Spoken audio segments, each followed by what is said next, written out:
Итак, выходим на финишную прямую. Сегодня у нас длинный, не самый, но все-таки длинный выпуск. 3 в одном. Это ошибки декалей, смывка и везеринг маслами. Ведь по моей задумке модель должна своим внешним видом имитировать интенсивную эксплуатацию. И сейчас мы над этим хорошенько поработаем. Ведь Temp Models в эфире. Поехали!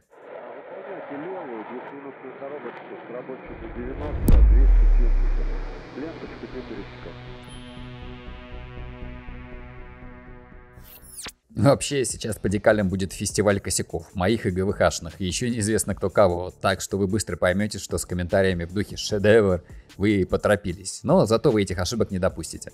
Декали роскошные, прочные и хорошо усаживаются, нужно немножко жишками помогать, и сеттером, и софтером.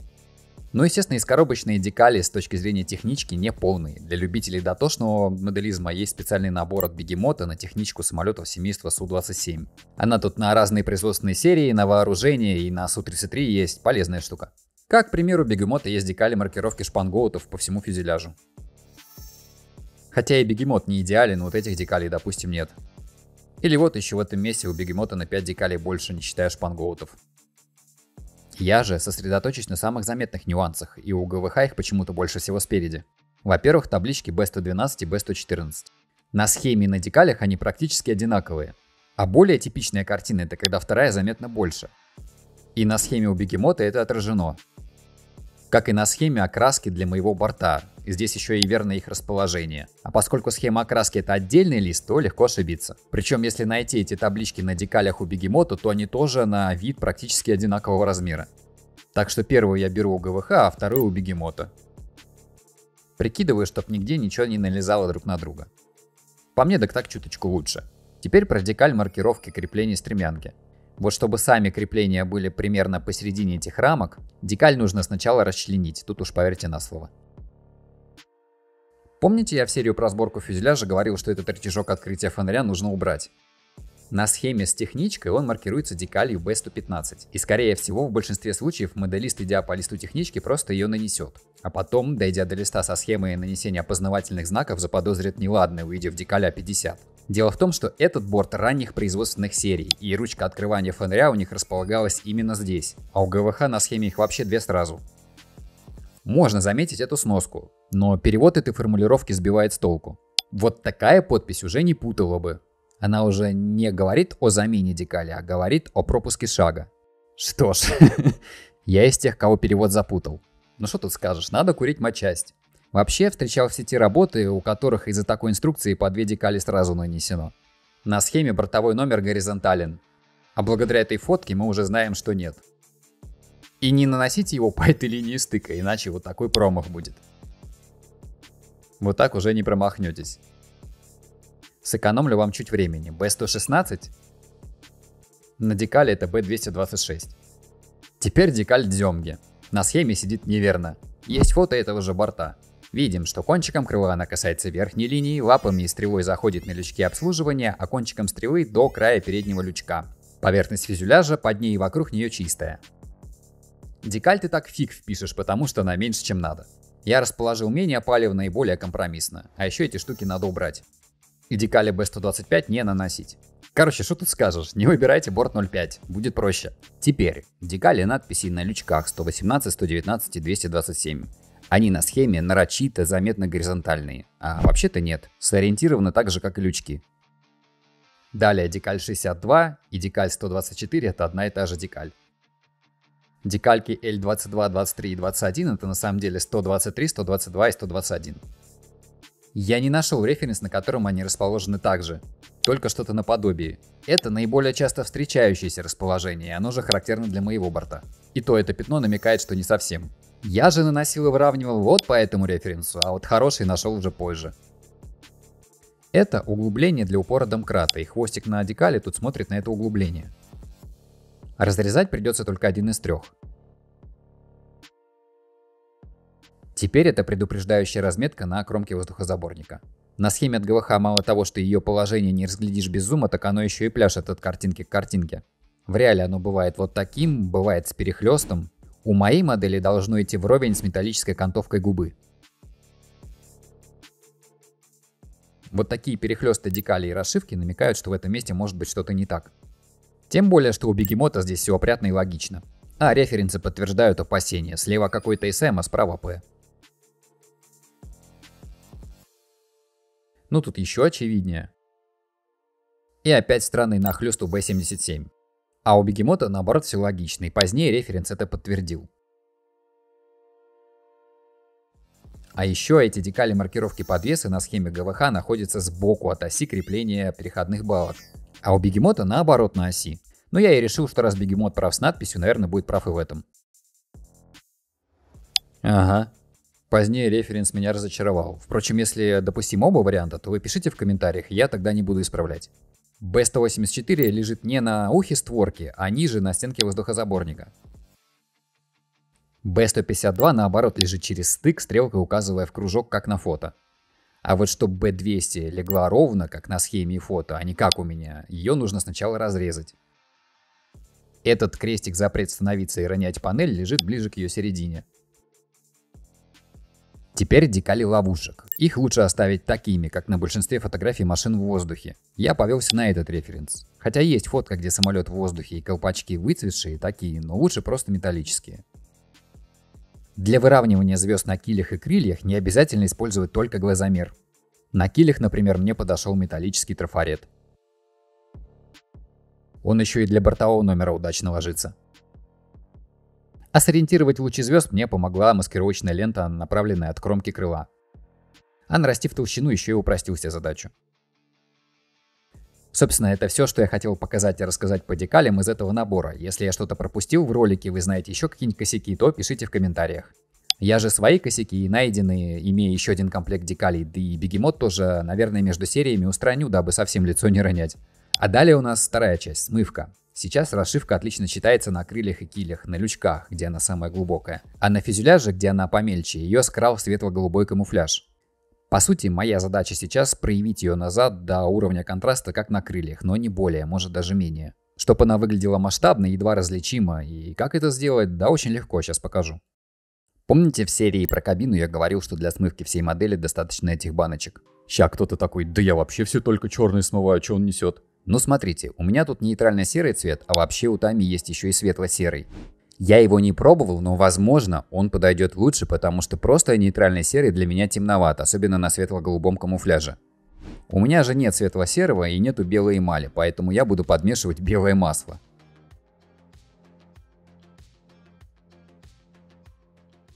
Смывка станет не такой текучей, но мне вообще-то фиолетово. Расшивка у ГВХ отличная, четкая и качественная, без замылов. Смывка в ней держится очень хорошо.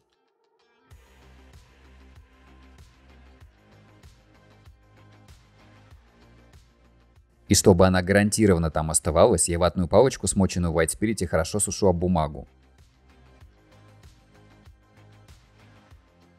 Чистка поверхностей станет дольше, сложнее и кропотливее, но и результат будет гарантированно успешный почти везде. И еще стоит отметить палочки. Мне попались такие, которые даже намоченные и высохшие сохраняют плотную ватную головку и ее форму. Не пушатся и не облезают, за счет чего не смывают лишнего из углублений. К сожалению, я успел выкинуть упаковку до монтажа и не помню бренд. Если кто-то знает такие качественные палочки, кидайте наводки в комментарии.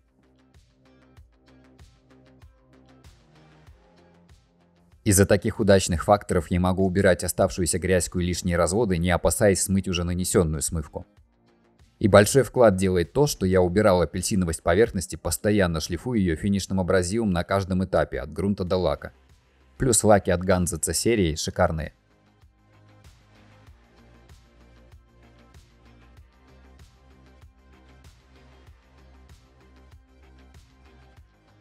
Там, где головкой ватной палочки орудовать неудобно, либо слишком грубо, я использую смоченную в White Spirit кисточку.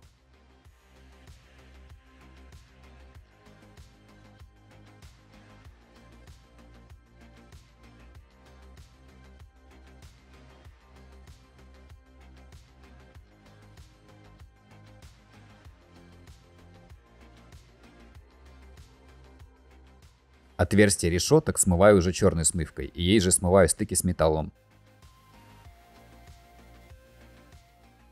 Такие лючки на фотках, как правило, более заметны. Их чаще всего открывают, они сильнее изнашиваются и грязнятся, поэтому я тут смешиваю темно-серую смывку. Высыхая, она чуть светлеет.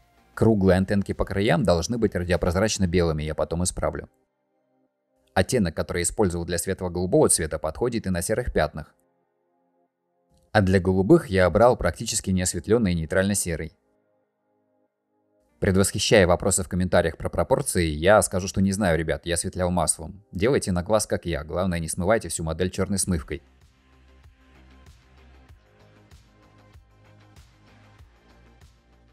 Подвижные элементы смываю темно-серой смесью.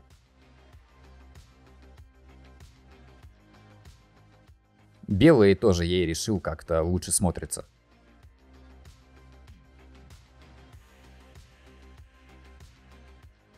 Тут та же ситуация, что и с похожими люками спереди-снизу.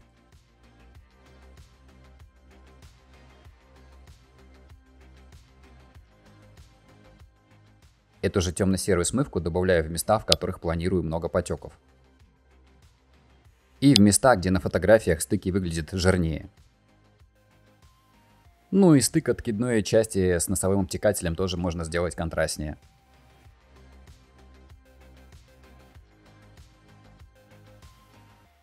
Весь металл и места стыка с ним смываю черной смывкой.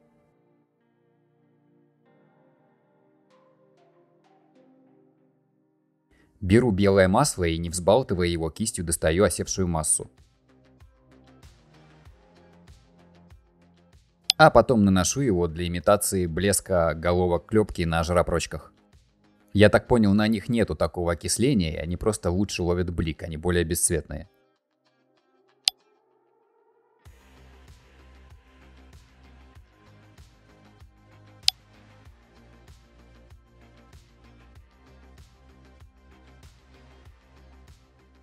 В это разбавленное ганзовское масло наверняка добавляют какие-то присадки, чтобы оно сохло быстрее, и сносится оно тоже довольно легко.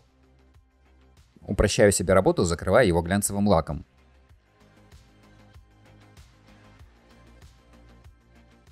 Теперь могу гораздо смелее орудовать черной смывкой и не бояться вымыть это белое масло.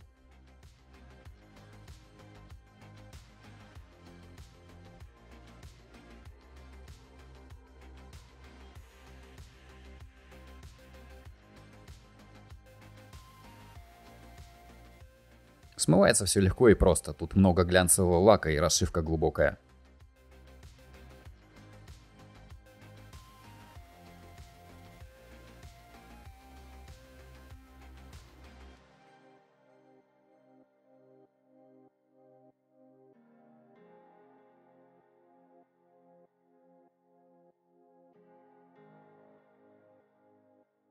Повсеместная черная смывка лишила бы возможности делать такие акценты.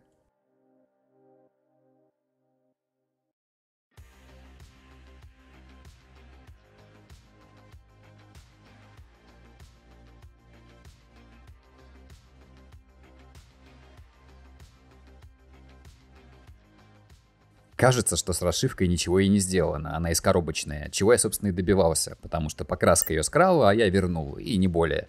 С расстояния она едва различима, а если склониться над моделью, отлично читается, как, собственно, и на реальных машинах, если подойти поближе. А, на радиопрозрачно-зеленом использовал нейтрально-серый цвет.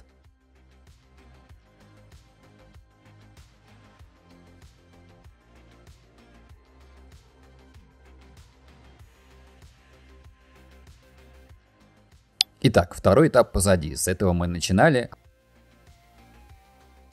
а к этому мы пришли.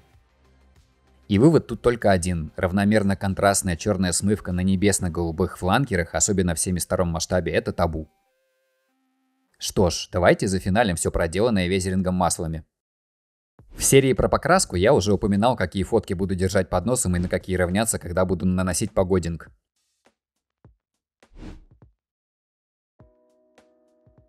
Бывает вообще так, но мне тут не все нравится, подрежу несколько потеков и нагар от пушки. А это основной референс на верхней поверхности. Почти весь везеринг, не считая нагара от пушки, я сделаю этими тремя тюбиками. Причем, наверное, 90% всего будет сделано тюбиком Smoke, который слева. Также я возьму капельку коричневого, и мне понадобится немного белого. Эти две кисточки это основные для растушевывания масла, синтетика из набора Menk. Итак, первый прием, он же самый распространенный и основной эффект на этой модели – текстура загрязнения поверхности краски. Ее отлично видно на контрасте с нетронутой левой стороной. И уже наученные горьким опытом, давайте-ка мы сразу отметем комментарии в духе «да, они такими не бывают, я такие ни разу не видел» и тому подобное. Гуглите лучше, ребят, какими они только не бывают на фотографиях. А техника элементарнейшая, и БТТшники сейчас снисходительно улыбнулись. Разве что точки масла меньше и кисточка тоньше.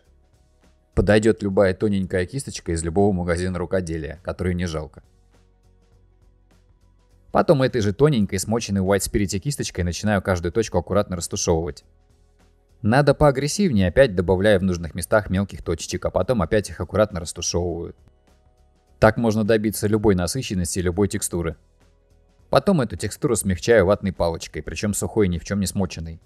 В серии про покраску я говорил, что потение легко сделать маслом, если сложно аэрографом. Вот простейший метод. Смоук меняем на серо-голубое масло и сильнее растушевываем текстуру ватной палочкой. А на экране пример. Здесь потение, смешанное с грязькой.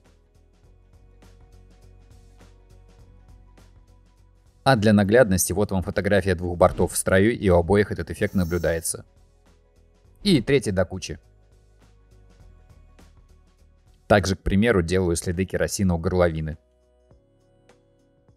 Просто растушевыванием и ватной палочкой регулирую степень агрессивности текстуры, ее мягкость и заметность. Смоук очень универсальный оттенок. От количества его нанесения и степени растушевки он дает от коричневатого оттенка до насыщенно черного.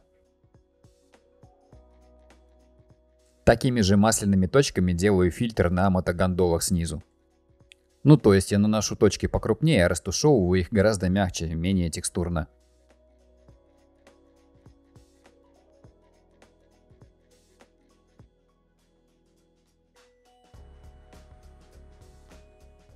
Убираю зеленоватой кислотности, добавляя оранжевых точек.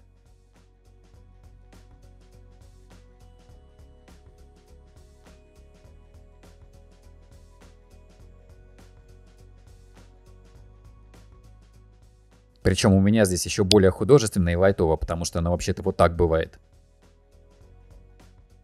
И пока желтое масло сохнет, продолжаем добавлять грязьки у ниш, на воздухозаборниках.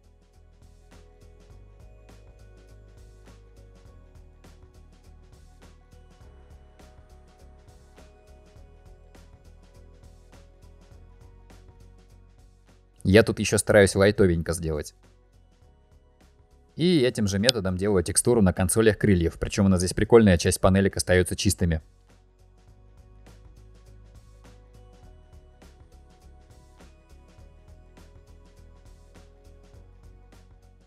И также с слегонца сделаю все, что касается погодинга носовой части. Вообще можно было и поагрессивнее сделать. Следующий прием еще элементарнее. Рисую и растушевываю смоук прямо в расшивке, где это нужно. За счет того, что смывка у нас не черная, это отлично работает.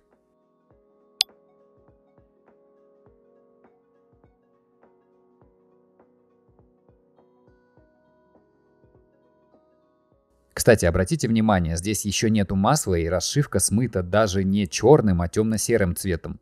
Насколько же контраст визуально утолщает ее. Прикольный прием в ваш арсенал, а?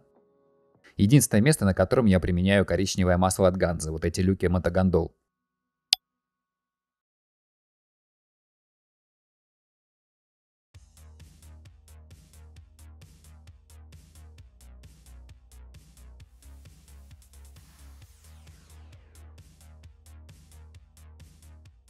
Этот же прием в сочетании с первым я использовал здесь.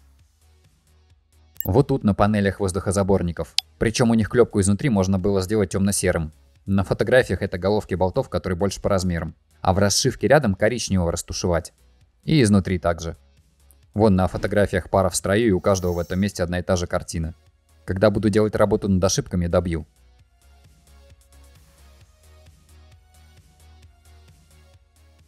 И этот стык воздухозаборников и мотогондол порой заметнее остальных. Ну и на этих панелях крепления консоли крыла к фюзеляжу наваливаю смазки, потому что ее на фотках прям много.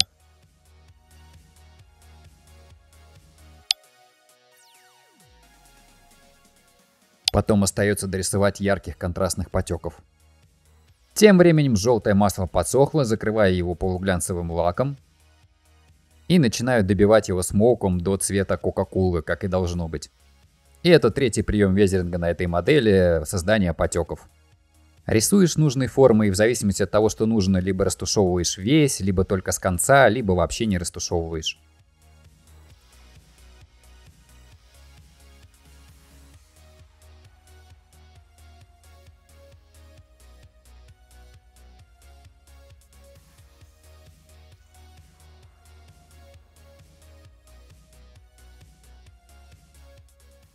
Я для наглядности здесь к референсу с памятника добавлю фотку из рабочей машины.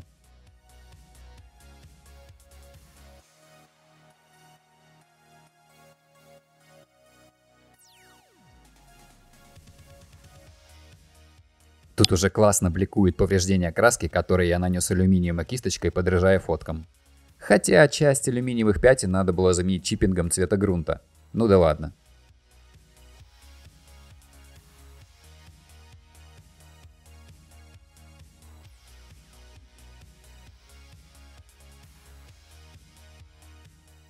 А когда еще один слой подсох, начинаю поверх более детализированные потеки наносить.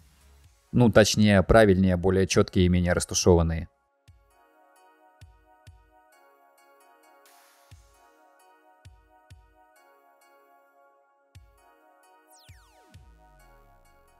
И так, одним глазком на фотографии по всему самолету. Тут просто кисточка и максимально четко, а где-то больше white spirit и ватной палочки будет едва заметно.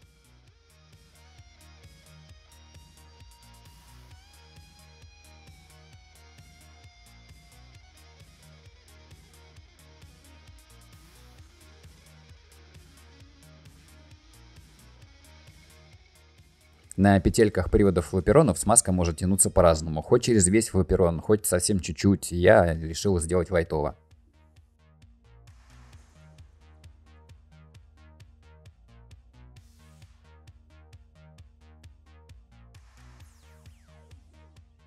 Добавил на гребнях немножко коричневых потеков. На этом киле размазанный ГСМ брал с этой фотки, мне тут рисунок понравился. На других поверхностях с легонца и с разных фоток по чуть-чуть. И еще навалил Гарри на хвостовом ласте. А в качестве вдохновения брал эту фотографию.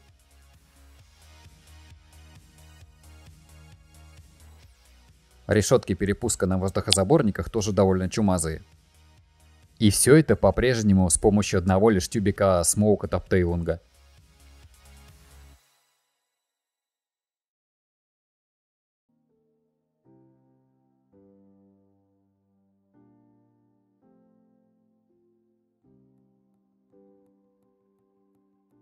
И опять же, это еще лайтово, можно было гораздо жестче. Ярко-алые звезды на довольно изношенной поверхности выглядят слишком новыми, поэтому я тут использую белое масло как фильтр. Хотя, по моим наблюдениям, те же бортовые номера, как правило, очень яркие даже на очень изношенных машинах.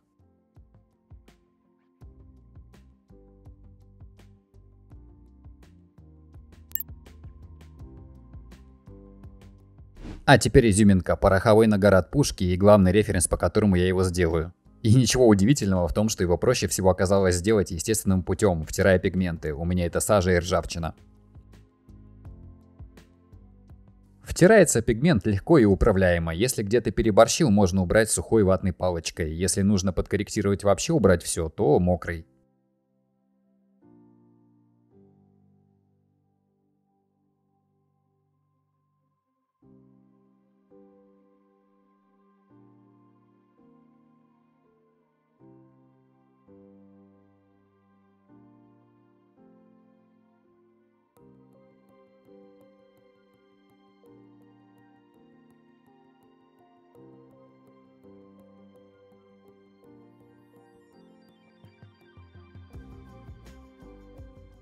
Потом надо не забыть обязательно в этом месте матового лака дунуть.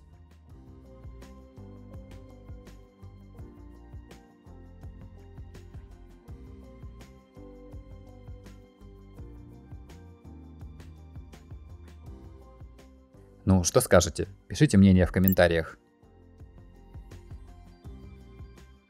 Осталось только с этой стороны добавить немножко чиппинга от стремянок, лазающих техников и летчиков.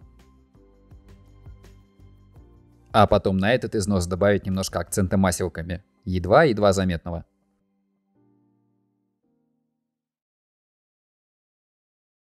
Думаю, на сегодня достаточно.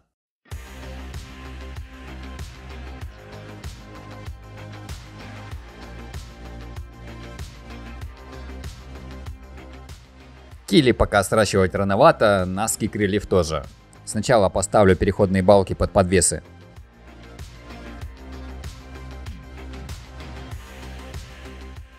Просить лайки, подписки, больше смысла нет, и того вы насыпаете просто от души.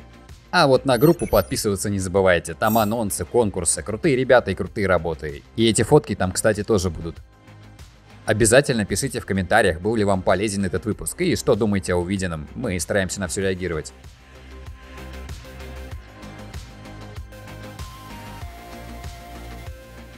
На следующую серию запланирован финал. Дадим нашей птичке острые коготки и острые чувства.